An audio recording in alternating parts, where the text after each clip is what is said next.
What's up, guys? Welcome back to Newswave. Now, we did have that Nintendo Switch Online update that brought Mario Golf to the Nintendo 64 expansion pack. However, after being data mined, people noticed that there was a very strange omission from the game, and we're going to go over that here today. Also, we are going to be talking about Microsoft and their plans to bring more advertising to some of those free-to-play games. And we're also going to be going over a Switch exclusive that's now going multi-platform. Guys, if you enjoy these videos, make sure you hit that like button, helps out a ton. And if you're new here to the Spawnwave channel, make sure you subscribe down below and ring that notification bell so you can keep up to date with all the uploads here on the channel. And we're going to start today with Square Enix and NFTs.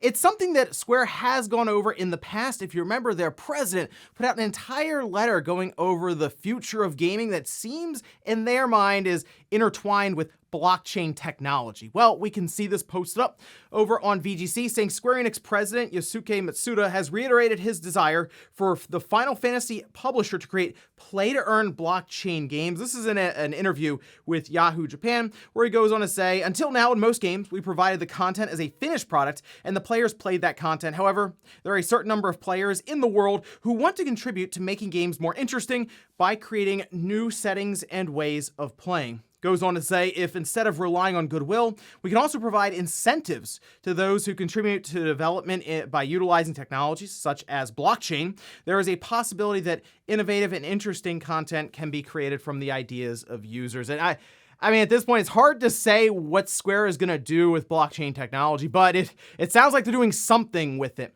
Originally, I thought Square might test the waters with a cell phone game because there are actually quite a few blockchain cell phone games that are play to earn, but I'm almost still wondering about Final Fantasy XIV. Is there a possibility that in the future we see NFTs or something intertwined with blockchain, which they themselves have said they've considered making their own cryptocurrency? So wow. We'll see what the future holds for Square here. Also, while we're on the topic of NFTs, it looks like Activision Blizzard is at least seeing if there's any interest in this from their own user base. And once again, we can see this posted up by VGC saying Overwatch and Warcraft studio Blizzard is polling its users on their interest in NFTs and play-to-earn cryptocurrency games. This spotted by Game Rant, where several players were asked to complete a YouGov survey this weekend that mentioned the polarizing technologies. Now, they asked about several other things, which includes crossplay, VR, and subscription services. And after this was posted up on Twitter, Mike Ybarra from Blizzard came in and said, no one is doing NFTs. And I think it's important to reiterate that just because they're doing a survey like this doesn't mean that they're already in development of something like integrating NFTs with, say, World of Warcraft. Again, is that a future? Yeah, it's possible. If all this stuff catches on and 10 years from now, we have NFTs in a lot of games, then yeah, they'll probably pivot and move in that direction as well. It's just, I look at these MMOs and everything that's being described as the metaverse with NFT integration kind of seems like it all fits.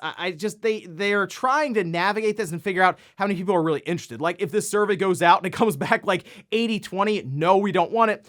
Obviously, they'll step away, but they'll probably continue to poll with this kind of a question to see if it starts going back maybe half and half or even becomes more in favor of being play to earn. Oh, and a story that just continues to go on and on and on is Babylon's Fall, specifically the concurrent player count. Remember, this is a live service game and it heavily relies on the number of people that are playing at any given time, and it looks like it's reached its newest all-time low, which we can see. This was posted up by Tech Radar. It says Square Enix's latest RPG falls below 10 players on Steam. They said it went as low as 8. I checked before recording here. It's like 40 something. So it's not that dire right this second, but I mean, it's still like 40 some odd players who are currently playing this live service game. We know they've already they've already dedicated enough resources to create the next season, and they at least seem to be in it for a little while now, maybe the next year, to see if they can get things back on track with this game. Although I guess the game's never really been on track. But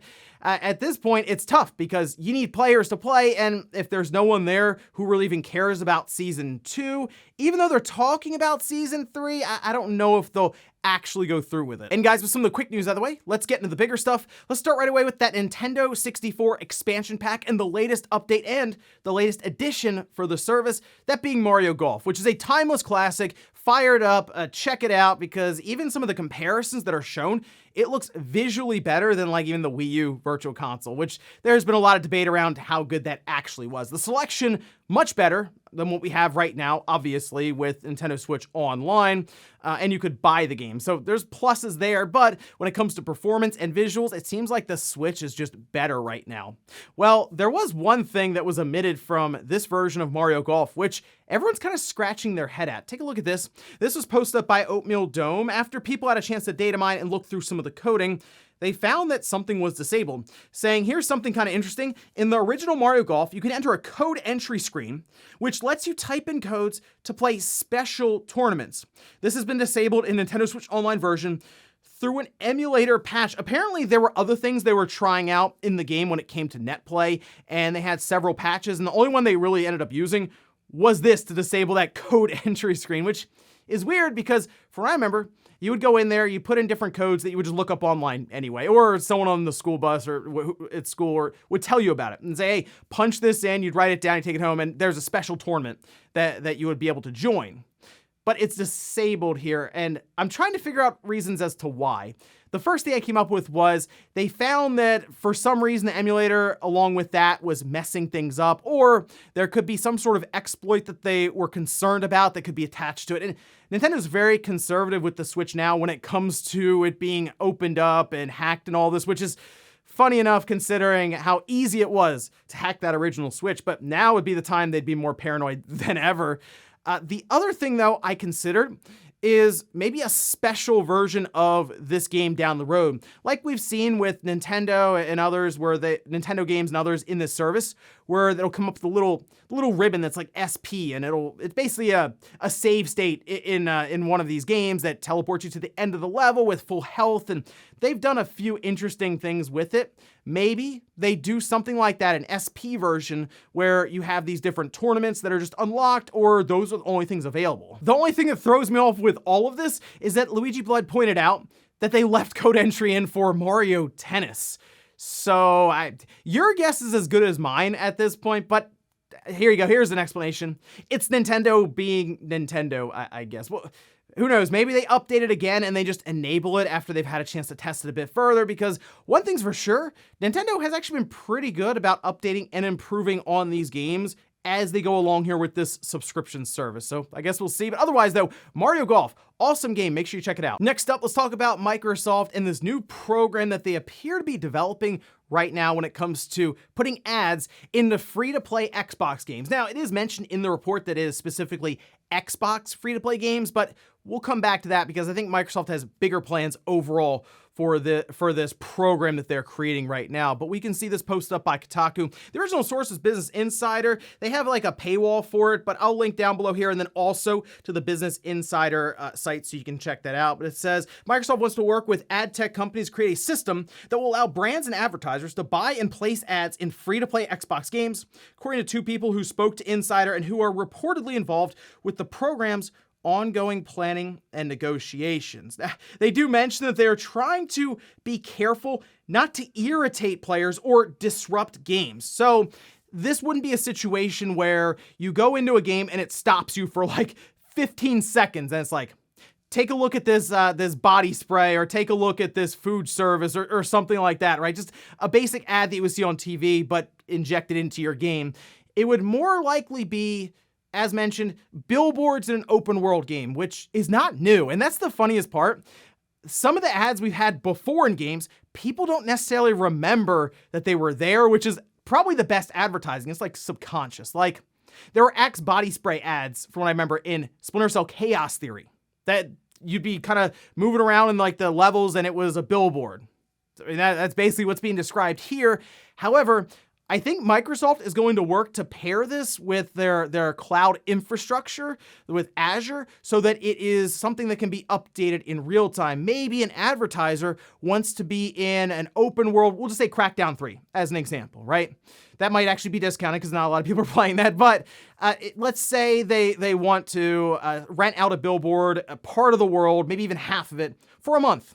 They come in with their advertising, and then after their time is done, it goes away and it's replaced by another advertiser, which would essentially introduce an ongoing recurring revenue stream for Microsoft. Not like how we have with some of these games now where it's static. For example, Death Stranding has product placement from Monster. Good to know Monster Energy survived what was essentially the apocalypse, but in this case, it would be ongoing and ever evolving. And I think this is something Microsoft will continue to work on as they're already reaching out apparently to advertisers, and it would specifically be in free-to-play games. But if Microsoft ties it into their cloud infrastructure, they may also be able to kind of pitch it to other companies, like basically anyone. You have Sony look at it and say, well, we're doing a lot of live service games that are going to be free to play. Could we get paid by advertisers to be on billboards or on buses or something that are driving through the city?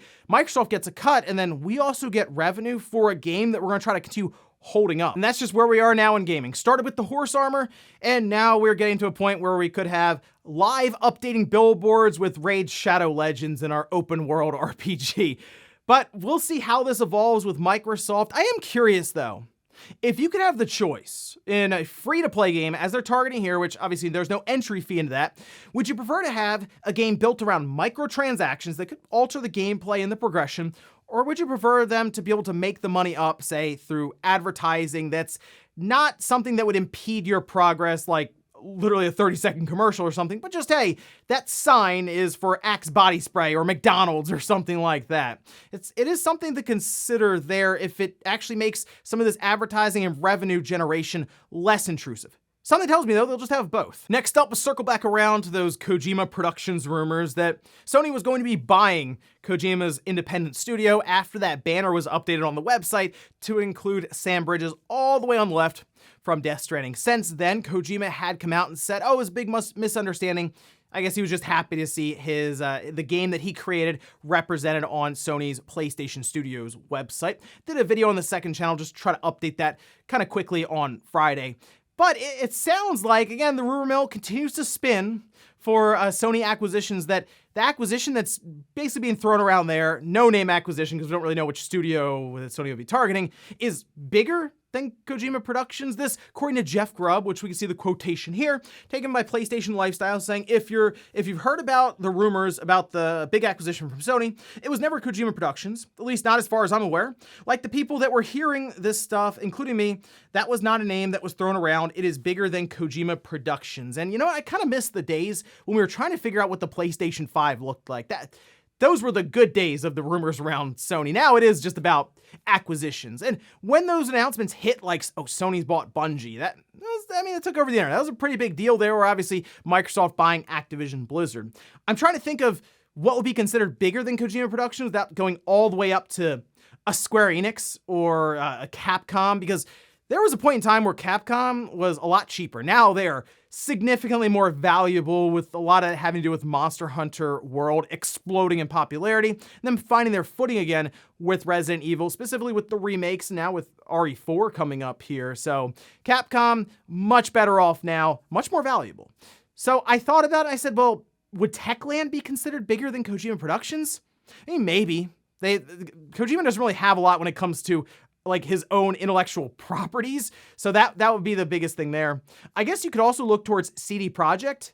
While they are more valuable than something like Kojima or Techland or anything like that, they were in a bad spot after Cyberpunk came out. So again, these are all rumors. And the thing with these acquisition rumors, the names of these companies that are talking back and forth can get thrown around, but we don't really have the up-to-date details on it. So while I'm sure a lot of these options are explored, I mean, the deal could just not have just completely fallen through, and we wouldn't know about it for months, if ever. And these are generally very protected deals, because if it is a public company, that could really affect things. Insider trading stuff could get thrown around. It's a whole thing there. So I think it's interesting to hear that, oh yeah, Sony is, of course, looking around. They themselves have said it. It'd be larger than Kojima Productions, if nothing else for the entertainment of speculation. So hey, let me know who you think Sony could be looking around at, or do you think they're pretty much done for now? And in our last bit of news, let's talk about No More Heroes 3. Came out in August of last year, so not too long ago. On the Switch, you did notice frame rate had a hard time, especially in the open world, and visually took a beating at times with resolution dropping kind of low there, but I thought the game for the most part, was at least fun. Well, now it looks like it'll be heading to basically all other platforms later on this year. We can see this post up over on Twitter from Xseed Games saying, our favorite otaku assassin returns. Travis Touchdown has been forced out of retirement to defend not only Santa Destroy, but Earth itself. Bring on the beam katana and take on Travis's toughest challenge yet in No More Heroes 3 coming this fall to PS4, PS5, Xbox, and PC. I really do like the box set here. I think I'm gonna grab it on the PS5. Also, the disc art there on the PS5 looks pretty good too. But this is a game that I am very curious how it will look on these, I keep saying next generation, these current generation devices with the PlayStation 5 and the Xbox Series X. It did run at like 60 frames at times on the Switch, so I almost wonder if they could even go for 120 frames per second. Clearly they'll shoot for 4K and all this, so this is a game that I would be revisiting there to see the higher clarity and the better frame rate. I'm curious about that overall. This would be something where we get into it and it's like, oh, now it's running at 25 frames per second on the over. Hey, you know what? That's like more than double what it was on the Switch, but it's probably not going to be any more populated. It'll still be pretty boring and mostly unnecessary. You know what? It's still a fun game. I enjoyed it. Is it the best game ever? No, it's like average, but for No More Heroes fans, it was certainly worth the wait. And if you were one and didn't pick it up on the Switch for whatever reason, now's a good time to check this out. Basically, they are announcing it like months ahead of time because clearly it was a one-year timed exclusivity for Nintendo, and I'm sure they sold the Switches they were expecting to with this kind of a timed exclusive here. So we'll look out for a date for this one, but I'm going to be picking it up on the PS5 just to see what they're able to do with the more powerful system as well as the DualSense controller. And before we go to the comment of the day, we're going to take a look at the poll that I posted up yesterday where I asked, did you buy No More Heroes 3 on Switch? 91% said no, 9% said yes. I mean, No More Heroes in general as a series hasn't been a massive seller. Like, I don't think anyone looked at 3 and was like, that's selling 5-6 million copies, no problem. So it moving to a multi-platform like this should at least be good for Suda51 and Xseed, even who's me publishing it. But also, it will give people a chance to check this game out that maybe did skip it on the Switch. Certainly, at least give it a look when reviews start to hit, because I think the game is interesting and certainly weird enough to give it a shot. And we'll finish up with the comment of the day, as you're seeing here. This is from Dara saying, maybe because we're so far into the lifespan of the Switch, Nintendo has been able to take better advantage of the hardware, similar to how games at the end of a given console's life cycle look and run better than a launch game would. And yeah, I mean, that's what we expect from any system, essentially, is that the final games will look better than the launch games. And basically, it always ends up that way, right? So, sure, I could see Breath of the Wild 2 just having significantly improved visuals from the first Breath of the Wild because they've had more time to get used to the Switch from a first-party perspective. But I will admit, you go back and look at that trailer, it's like, wow, Nintendo figured out what anti-aliasing is all of a sudden, and it's running at 1080p, and I do question if when we do see Breath of the Wild 2, if it's going to look that good, but who knows, maybe just through cutscenes and in-engine renders, they were able to achieve that there, but that's not necessarily what you'll be playing when you're running around in the fields. And ladies and gentlemen, that's going to do it here for Newswave. If you enjoyed this video, guys, hit that like button. If not, hit the dislike. Leave comments down below about everything we talked about here today. Was the Nintendo Switch Online update with Mario Golf disabling code entry.